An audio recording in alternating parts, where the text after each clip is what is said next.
Ya pantesan lah berani hina Prabowo Subianto. Ternyata orangnya yaitu-itu aja. Dia merupakan caleg gagal dari PKS.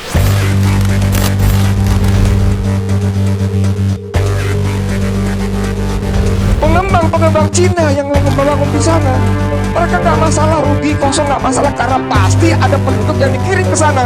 Siapa? Warga RRC tinggal di sana. Masa gini aja nggak ngerti sih? Masa Menteri Pertahanan kayak begini aja nggak ngerti sih? Menteri Pertahanan ini Jenderal bintang 3.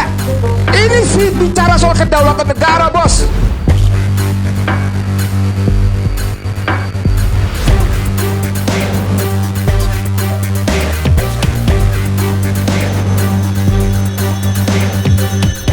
Belum menyaksikan video ini, pastikan bosku jangan lupa subscribe. Karena subscribe itu gratis plus bonus tonton video terbaru setiap harinya.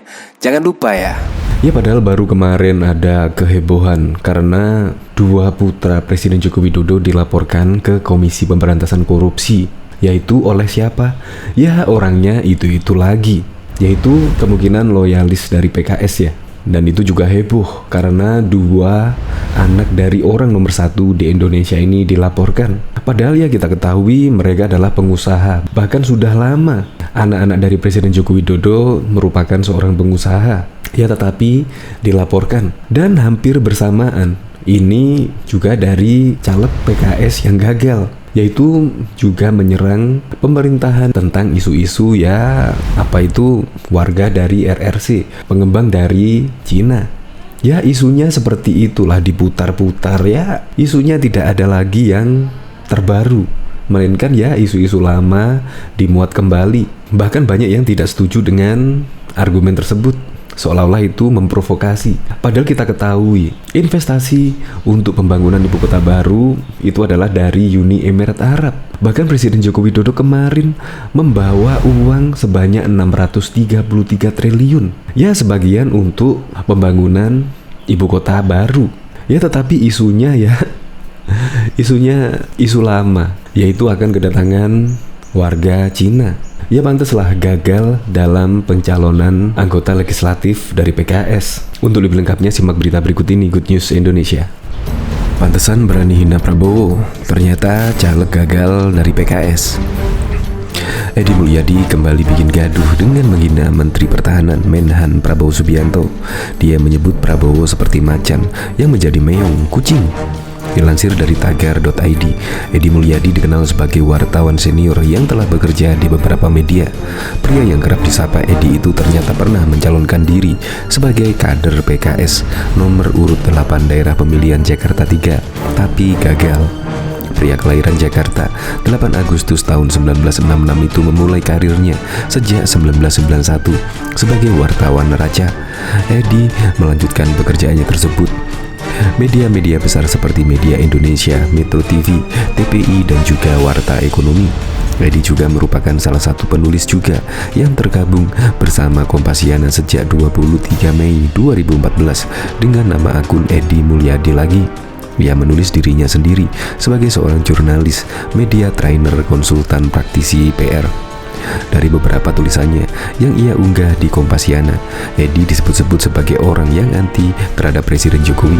Ia juga disebut membuat tulisan-tulisan yang menyindir Presiden Jokowi dengan dalih dia adalah seorang wartawan senior. Diketahui Edi juga dikenal sebagai ustadz dan menjabat sebagai sekjen GNPF Ulama sejak Juli 2019. Edi ternyata juga caleg gagal dari PKS dalam pemilihan legislatif April 2019 lalu. Dia sempat maju mencalonkan diri sebagai caleg PKS nomor urut 8 daerah pemilihan Jakarta 3 yang meliputi Jakarta Barat, Jakarta Utara, dan Pulauan Seribu. Edi juga menulis salah satu buku yang berjudul Sri Mulyani Neoliplo yang menyoroti berbagai kebijakan Sri Mulyani yang dinilai merugikan masyarakat Indonesia dan negara, termasuk mega skandal Bank Senturi yang terjadi 2008 lalu. Diketahui sebuah video yang memperlihatkan jurnalis senior Edi Mulyadi menyebut perumahan rakyat di Ibu Kota Negara Baru atau IKN di Penajam Pasar Utara akan dibangun oleh pengembang Cina, viral di media sosial. Video Edi Mulyadi menyebut pengembang Cina yang akan membangun perumahan rakyat di IKN itu viral usai diunggah pengguna Twitter Bambang Mulyono II seperti dilihat pada Rabu 19 Januari 2022. Dalam narasi cuitannya, netizen itu menilai pernyataan Edi Mulyadi tersebut merupakan bentuk provokasi dan harus ditindaklanjuti oleh pihak kepolisian. Provokasi seperti ini harusnya bisa dihentikan kalau polisi tegas dan mau kerja lebih keras menangkal hoax dan narasi provokatif seperti ini. Lestio Sigit Prabowo, cuit netizen Bambang Mulyono II. Setelah ditelusuri, video pernyataan Edi Mulyadi itu awalnya diunggah oleh kanal YouTube Mimbartub. Dilihat dari video itu, tampak awalnya Edi Mulyadi menyebut aset-aset Indonesia banyak dijual untuk membiayai perpindahan ibu kota di Kabupaten Penajam Pasar Utara. Aset-aset Indonesia di segitiga emas sudah diidentifikasi, diinventarisasi mana saja yang bisa dijual. Jadi gedung-gedung pemerintah di Jakarta, Kuningan, Sudirman, Tamrin itu dijual untuk membiayai perpindahan di ibu kota baru, ujar Edi.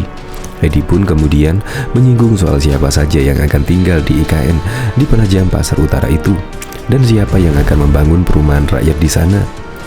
Itu ibu kota nanti yang tinggal siapa di sana? Apakah menteri, dirjen, hanya ASN saja, atau perlu ada rakyat tinggal di sana? Lalu kalau rakyat tinggal di sana, siapa yang bangun perumahannya, tuturnya? Terkait hal tersebut, Edi Mulyadi lantas menyebut bahwa perumahan rakyat di IKN tidak mungkin akan dibangun oleh pengembang nasional, melainkan pengembang asing dari Cina. Gak mungkin pengembang Indonesia itu.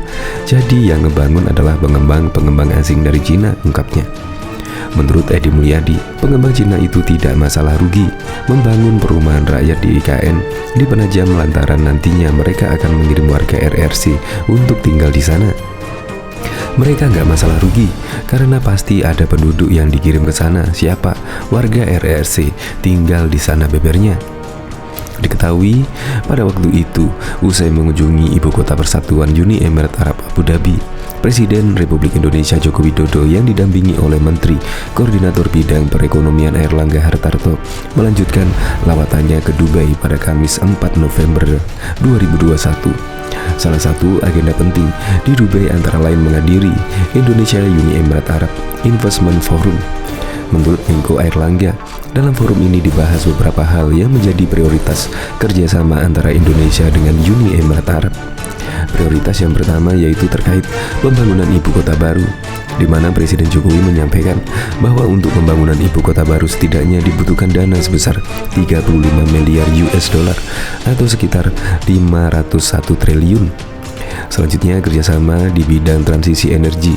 Bapak Presiden menyampaikan akan melakukan transisi ini sebaik mungkin dengan mengundang investor dan teknologi dengan harga yang terjangkau, ujar Airlangga dalam keterangan tertulis di Jakarta pada Jumat 5 November 2021. Ia menambahkan bahwa saat ini adalah saat yang tepat bagi Uni Emirat Arab jika tertarik melakukan investasi untuk energi baru dan terbarukan, karena potensi yang dimiliki oleh bangsa kita cukup banyak dan beragam tambahnya. Sektor prioritas ketiga yang disampaikan dalam forum ini adalah sektor perdagangan. Presiden Joko Widodo menekankan pentingnya diversifikasi perdagangan. Selain itu, penting pula bagi kedua belah pihak untuk menyelesaikan proses penyusunan persetujuan kemitraan ekonomi komprehensif yang ditargetkan akan selesai Maret 2022. Kita semua berharap tentunya kerjasama ini dapat terus terjalin sehingga mendatangkan manfaat baik untuk bangsa kita maupun untuk bangsa Uni Emirat Arab, tutur Menko Airlangga. Bahkan Kementerian Investasi, Badan Koordinasi Penanaman Modal mencatat nilai investasi yang berhasil diboyong dari Forum Bisnis Indonesia Uni Emirat Arab mencapai 44,6 miliar atau setara dengan 633 triliun. Nilai investasi ini berasal dari beragam sektor, mulai dari energi hingga properti. Forum tersebut dihadiri oleh 9 perusahaan asal Uni Emirat Arab yang sudah memiliki minat investasi ke Indonesia, baik untuk investasi baru maupun untuk penambahan investasi. Menteri Investasi Kepala BKPM Bahlil Lahadalia menyatakan kesiapannya untuk menyambut investasi dari Uni Emirat Arab yang berfokus pada 3 poin, yaitu investasi energi terbarukan, investasi membangun industri yang berbasis pengelolaan lingkungan yang baik, dan investasi dengan kolaborasi yang baik. dalam rangka melakukan respon cepat untuk mewujudkan konsep investasi bersama antara Indonesia dan Uni Emirat Arab. Kami telah diperintahkan mengurus seluruh hal terkait perizinan dan fasilitas lain yang dibutuhkan investor Uni Emirat Arab di Indonesia di bawah pimpinan Presiden serta Menko Kemaritiman dan Investasi. Kami akan melakukan percepatan-percepatan untuk mewujudkan visi besar kedua negara, kata Bahlil dalam siaran persnya pada Minggu 7 November 2021 yang lalu.